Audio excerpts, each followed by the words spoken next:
name is Ashley Crook, and this is the field-based activity for School and Society, Proposition number 2, Trend 4, Choice 3.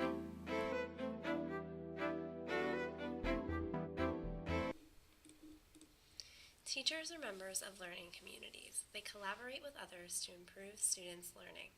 They work with other professionals to be leaders and create partnerships.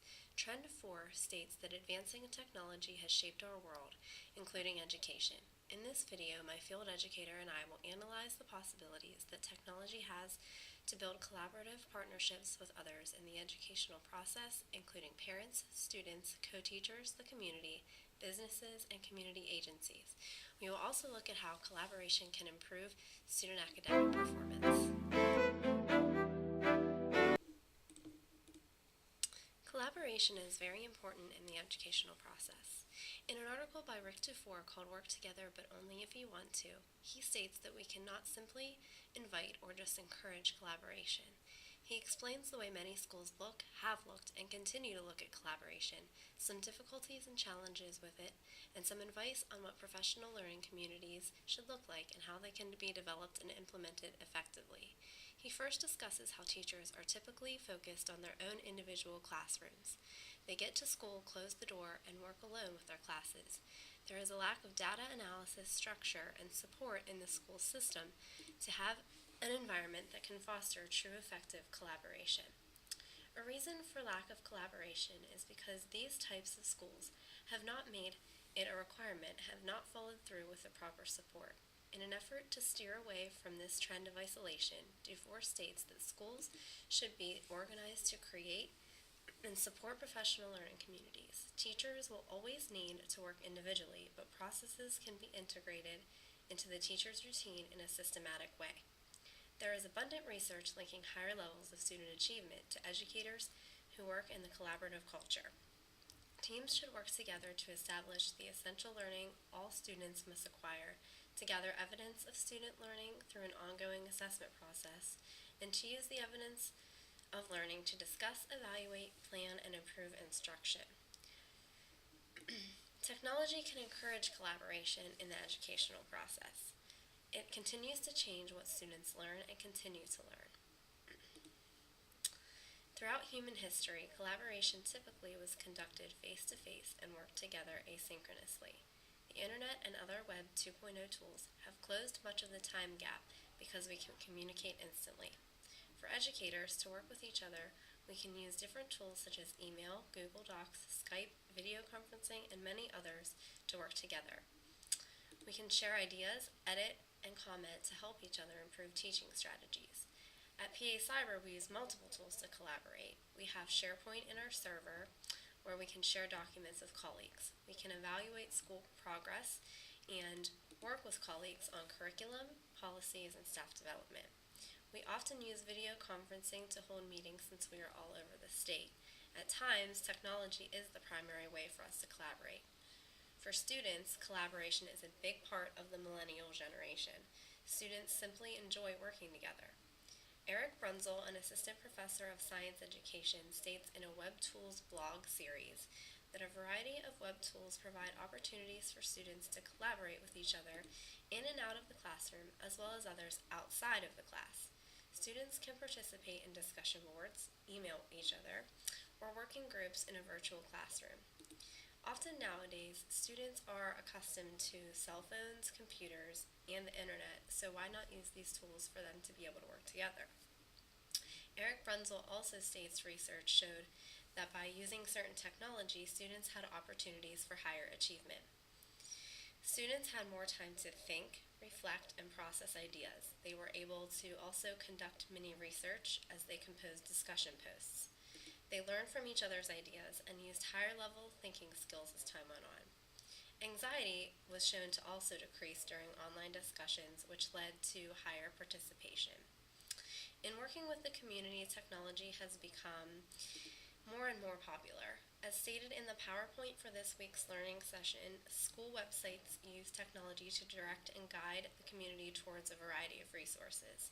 School websites can contain information to extend student learning and to also provide information for parents about student progress. In fact, most schools already utilize some sort of online grading system that allows parents access to student assignments and assessment results. At PA Cyber, again, technology is a big part in reaching the community. Many families hear of us through radio commercials or by researching online. When students are enrolled, the parents are able to have access to coursework and grades 24/7.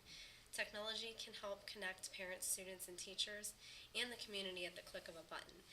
Teachers and students can contact their teachers and almost hear back from them instantaneously, whereas in a brick and mortar school, sometimes might have to wait until the end of the day or even weeks to hear back. My field educator, Lorianne Erickson, is an instructional supervisor in the special education department at PA Cyber.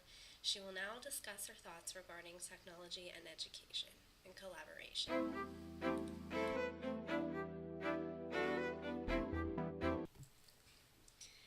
How do you feel technology can build collaboration with others, including other teachers, students, and parents? Here at PA Cyber, technology has a huge impact on how we collaborate across the state with our teachers, students, and their families. Different resources that we use, whether it be our Illuminate setting for our virtual classroom, emails, podcasts, all of the variety of different tools that we use to communicate with each other, it allows us to be a successful school and collaborate with each other across the state.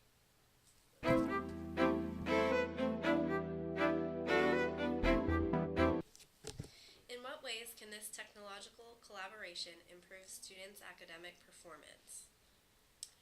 Here at PA Cyber, we have a variety of students that come to us for different reasons, and the technology that we use allows us to meet their needs. Specifically in the special education department, allowing our students to work over the computer with their teachers, not necessarily having to go into a classroom, is vital for some students' success, and that's a great option that we like to have for them.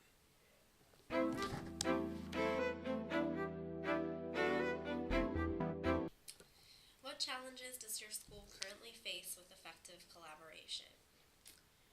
Collaboration is challenging for the staff here at PA Cyber, specifically because we are across such a large state.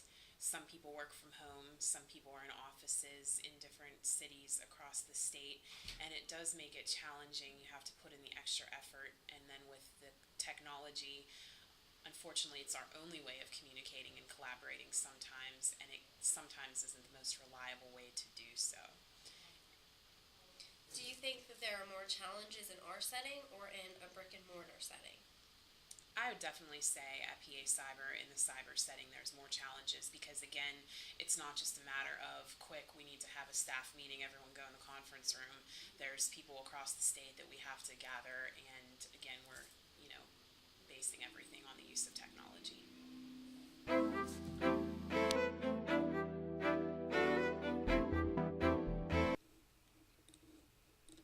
After researching and collaborating with Lorianne, I would like to use technology more often in an effort to work with my students and families. Oftentimes, I am not able to have face-to-face communication with my students, so I would like to use my virtual classroom more often in an effort to answer frequently asked questions. I could encourage students and parents to attend a session several times throughout the year to meet and discuss important information. I would also like to create a personal page where I could have a discussion board. I could post important information as well as answer questions for my roster as a whole so everyone could see. Parents and students could also collaborate on this with each other and share information and questions. I would also like to incorporate voice threads in my emails to students and families. This could provide a more personal touch when providing important information to them if I can't get a hold of them on the phone. Using technology can be a good way to get the teachers, parents, students, and community members all involved in the educational process, and I will continue to try to use it more and more as we embrace 21st century skills to help promote and increase student achievement.